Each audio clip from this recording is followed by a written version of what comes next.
نحمده ونصلي ونسلم على سید الانبیاء والمرسلین اما بعد بسم اللہ الرحمن الرحیم۔ معزز خواتین و حضرات، السلام علیکم ورحمۃ اللہ وبرکاتہ۔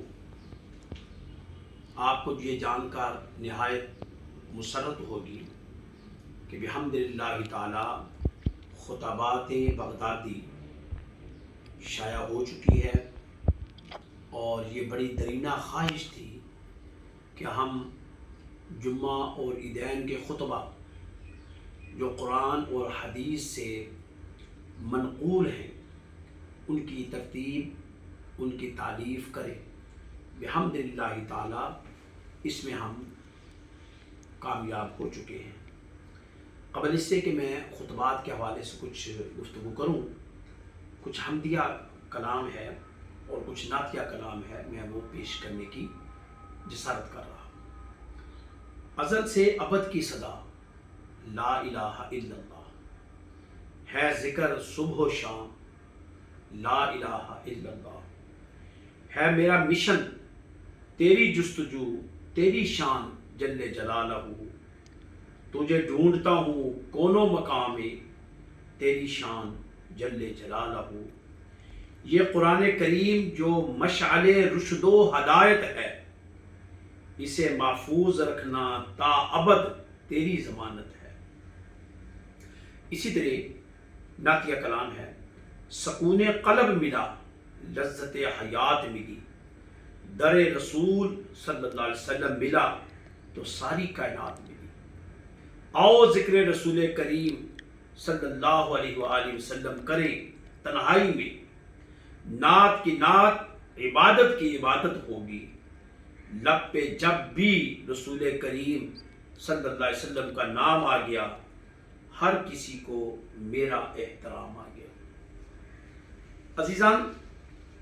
جیسا کہ آپ کو پتہ ہے کہ ادارہ فیضان القرآن بحمدللہ تعالی تفسیر قرآن، حدیث اور دیگر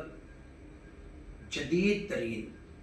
حالات کے اوپر مقالہ جات شائع بھی کرتا ہے اور تقسیم بھی کرتا چلا آ رہا ہے، اور ہمارا مشن کا یہ حصہ ہے کہ ہم ان لوگوں تک یہ بات پہنچانے کی کوشش کرتے ہیں جو دیہی علاقوں میں رہتے ہیں، پسماندہ علاقوں میں رہتے ہیں۔ اسی طرح جو خطبات تیار کیے گئے ہیں خطبات بغدادی کے نام سے، حقیقت میں اس کو سب سے زیادہ تقسیم کیا جائے گا دیہی علاقوں میں، اور ان علاقوں کی مساجد اور مدارس میں تقسیم کیا جائے گا جہاں پر کتب دینیہ کا پہنچنا انتہائی مشکل ہے۔ ہماری ٹیم، ہماری انتظامیہ، ہماری مجالس کی ناظمات، ناظمین ہمیشہ سے بڑی جستجو کے ساتھ اور بڑی جد و جہد کے ساتھ اور بڑی محنت کے ساتھ اور بڑی جانفشانی کے ساتھ اس پروجیکٹ کو بروئے کار لا رہے ہیں۔ یقیناً خطبات بغدادیہ کو بھی وہ اسی ہی جوش اور خروش سے اور محبت اور خاص مشن سے اس کو لے کر آگے چلیں گے، اور کوشش کریں گے کہ دیہی علاقے کے علماء، مفتیان اور خطباء تک اس کتاب کو بطور صدقہ جاریہ کی شکل میں تقسیم فرمانے میں ہماری معاونت فرمائیں گے۔ ہم نے واٹس ایپ کے اندر اور اس کا ایک لیٹر بھی ہم نے تیار کیا جو فیس بک کے اندر بھی ہوگا، کہ اگر کسی خطیب صاحب کو بھی یہ کتاب چاہیے ہوگی وہ ہم سے اس ایڈریس پر خط لکھ کر منگوا سکتے ہیں بلا معاوضہ۔ یہ ادارے کی طرف سے ایک بطور تحفہ بھی ہوگا، ایک انمول ہدیہ بھی ہوگا، اور اس کے خطبہ کا وہ کنسیپٹ اس کے اندر ہم نے دیا جو سلف صالحین سے چلا آ رہا تھا، جس کے اندر خطبات کے اندر جو نہایت اہمیت کی حامل باتیں ہیں۔ مثلا جمعے کا جب خطبہ دیا جاتا ہے تو جو خطبہ گفتگو کی جاتی ہے اردو میں، اس کے بعد جو خطبہ دیا جاتا ہے تو اس میں کوشش کی جائے وہ رکوع پڑھا جائے جس میں جمعے کی ترغیب دی گئی۔ بسم اللہ الرحمن الرحیم، یا ایھا الذین آمنوا اذا نودی للصلاۃ من یوم الجمعہ، اور جب اس کے بعد تھوڑا سا یہ خطبہ مکمل کرنے کے بعد جب خطیب صاحب تشریف رکھیں تو اس کے بعد جو خطبے کا دوسرا جو پہلو ہے اس میں اللہ رب العزت کی جو شان ہے قرآن مجید کے اندر وہ بیان کی جائے، وَاللَّهُ الَّذِي لَا إِلَٰهَ إِلَّا هُوَ عَالِمُ الْغَيْبِ وَالشَّهَادَةِ هُوَ الرَّحْمَٰنُ الرَّحِيمُ۔ یہ اس طرح ہم نے اس کو تشکیل دیا ہے۔ اسی طرح رمضان المبارک کا جو خطبہ تیار کیا گیا ہے کہ رمضان المبارک میں جتنے بھی جمعے آئیں گے ہم اس میں اللہ کے حمد و ثنا بیان کرنے کے بعد وہ احکام جو رمضان کے متعلق ہیں جو قرآن کی آیات کی شکل میں ہیں ان کو پیش کیا جائے گا۔ اسی طرح رمضان المبارک میں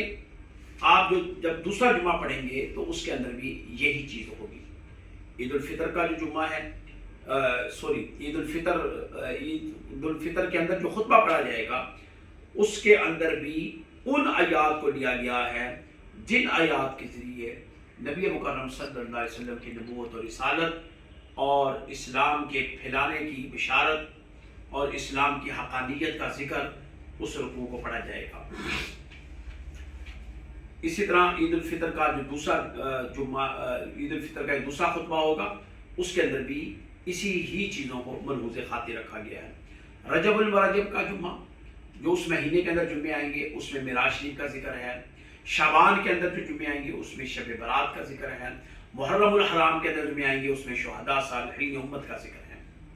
تو کہنے کا مقصد یہ ہے کہ ہماری یہ خواہش تھی کہ ہم جمعے کے خطبوں کے اندر قرآن کی آیت کو حمد و ثنا کے بعد قرآن کی جو آیات ہیں ان کو ترویج و اشاعت میں لے کر جائیں، اور جب توقف کرنے کے بعد آپ دوسرا خطبہ شروع کریں تو اس میں بھی حمد و ثنا کے بعد حمد و صلات کے بعد قرآن کی چند صورتیں ہم نے مختص کی ہیں جس کے اندر نصیحت ہے، جس کے اندر مخاطب کیا گیا ہے چیزوں کو، اس کا ذکر کیا گیا ہے اور اس کو شامل کیا جائے۔ اسی طرح آخر میں ہم نے ایک دعائیہ خطبہ کے نام سے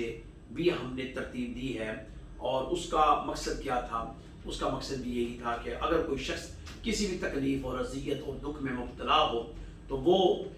2 رکعت نماز نفل پڑھے۔ پہلی رکعت میں سورۃ فاتحہ کے بعد 7 مرتبہ سورۃ الکوثر پڑھے، دوسری رکعت میں سورۃ فاتحہ کے بعد 7 مرتبہ سورۃ الاخلاص پڑھے، اس کے بعد وہ خطبہ پڑھے۔ وہ دعائیں ہیں، وہ دعائیں اللہ رب العزت کی بارگاہ میں یکسوئی کے ساتھ مانگی جائیں اور سجدے کی حالت میں مانگی جائیں، اور بالکل آنکھیں بند کر کے اپنے من کو زندہ کر کے مانگی جائیں۔ یقیناً وہ دعائیں شرف قبولیت سے نوازی جاتی ہیں۔ اسی طرح ہم نے خطبہ نکاح جو ہے اس کو بھی ترتیب دیا ہے، اس کے اندر بھی وہ چیزیں جو انتہائی ضروری تھی پند و نصیحت کے لیے، یعنی مجمع کو جو کہ جس طریقے سے مجمع کو آپ نے نصیحت کرنی ہے وہ نصیحت کریں۔ ہم نے یہ بھی کوشش کیا کہ ان خطبوں کے اندر ہم نے ترجمہ بھی ساتھ لگایا ہے تاکہ ہر شخص جو ہے وہ اگر چاہے تو اس ترجمے کو پیش کرے، نہیں تو کم سے کم دوران خطبہ یا جو آپ کی تقریر ہوتی ہے روایتی، اس تقریر میں خطبے کے متعلق ضرور ترجمے کی شکل بیان کرنے کی کوشش کریں۔ مقصد کیا ہے کہ جو لوگ آپ کا خطبہ سننے کے لیے تشریف لاتے ہیں، چاہے وہ جمعہ ہے چاہے وہ عید ہے، ان لوگوں کو ایک پیغام ملے، ان لوگوں کو اللہ رب العزت کی عظمت اور اس کی کبریائی اور اس کی وحدانیت اور پیغمبر مصطفیٰ صلی اللہ علیہ وآلہ وسلم کی شان رسالت اور حضور علیہ السلام کی بارگاہ میں حمد و صلات، حمد و ثنا، نعت اور صلوات و سلام جو ہے وہ جس حد تک جتنا بھی آپ پہنچا سکیں اس کا بھی تذکرہ ہو۔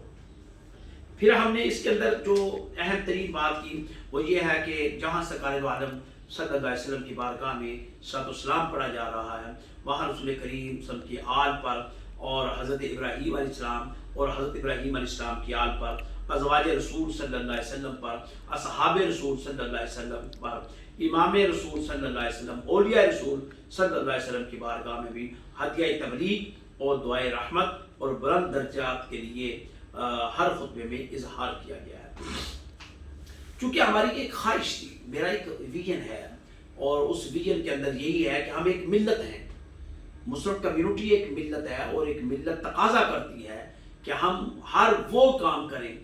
جس میں لوگوں کے اندر اللہ اس کے رسول کی اطاعت، اللہ اس کے رسول کی اتباع، اللہ اس کے رسول کی محبت، اللہ اس کے رسول کا ادب جو ہے لوگوں کے اندر راسخ ہو جائے۔ چونکہ فتنوں کا زمانہ ہے، چونکہ میڈیا کا زمانہ ہے، لوگوں کی توجہ جو ہے منتشر ہے، اس کو مرتکز کرنے کے لیے ہم نے ہمیشہ جد و جہد کیا اور آئندہ بھی انشاءاللہ العزیز کریں گے۔ ہماری گفتگو ہمیشہ مختصر ہے، جس سے کہ قرآن مجید کے اندر ہم نے 365 لیکچر تیار کیے تھے، اور وہ بھی مختصر ترین کہ ہر وہ شخص جو مصروف ترین ہے وہ آسانی سے قرآن مجید بما ترجمہ تشریح تلاوت بھی کر سکتا ہے اور سمجھ بھی سکتا ہے۔ اسی طرح احادیث رسول صلی اللہ علیہ وسلم کے بھی ہم نے 365 موضوعات بنائے ہیں، اور یہ اسی طرح کہ ان موضوعات کو آپ سمجھنے کی کوشش کریں اور لوگوں تک پھیلانے کی کوشش کریں۔ آخر میں اس دعا سے پہلے یہ بات کروں گا کہ میرے عزیزوں، میرے دوستوں، میرے ساتھیوں، میری بہنوں، میری بیٹیوں، بینگ مسلم ہم پر لازم ہے کہ ہم سارے کام اپنے کریں۔ آپ ڈاکٹر ہیں، آپ انجینئر ہیں، آپ ٹیچر ہیں، آپ جج ہیں، آپ وکیل ہیں، آپ کسی بھی شعبہ زندگی سے تاجر ہیں، آپ کسی بھی شعبہ زندگی سے تعلق رکھتے ہیں، آپ پر لازم ہے کہ اپنی زندگی کا کچھ حصہ اللہ اور اس کے رسول کے لیے دیں، چاہے آپ مرد ہیں، چاہے آپ عورت ہیں، چاہے آپ بڑے ہیں، چاہے آپ چھوٹے ہیں، جنس کے اعتبار سے لڑکی ہو یا لڑکا، مرد ہو یا عورت، بڑا ہو یا چھوٹا، ہر ایک کی ڈیوٹی ہے کہ وہ دین کا ایک ہی کچھ حصہ اپنی لائف کا، کچھ حصہ روزمرہ کا دین کو دے، اور دین کی ترویج و اشاعت کے لیے ہمارے معاون بنے، ہمارے مددگار بنے، اور ہم سے لٹریچر لیں اور اس کو تقسیم کریں اور ان لوگوں تک پہنچائیں جو کہ جذبہ رکھتے ہیں پڑھنے کا، جو کہ جذبہ رکھتے ہیں سمجھنے کا، جو کہ جذبہ رکھتے ہیں آگے پھیلانے کا۔ اللہ تعالیٰ سے یہ دعا ہے کہ اللہ پاک سمجھنے کی توفیق عطا فرمائے۔ دعا کے لیے بسم اللہ الرحمن الرحیم، اللہم صلی علی سیدنا و مولانا محمد وعلى آل سيدنا ومولانا محمد وصحاب سيدنا ومولانا محمد وأزواج سيدنا ومولانا محمد وإمام سيدنا ومولانا محمد وأولياء سيدنا ومولانا محمد وبارك وسلم وصل عليه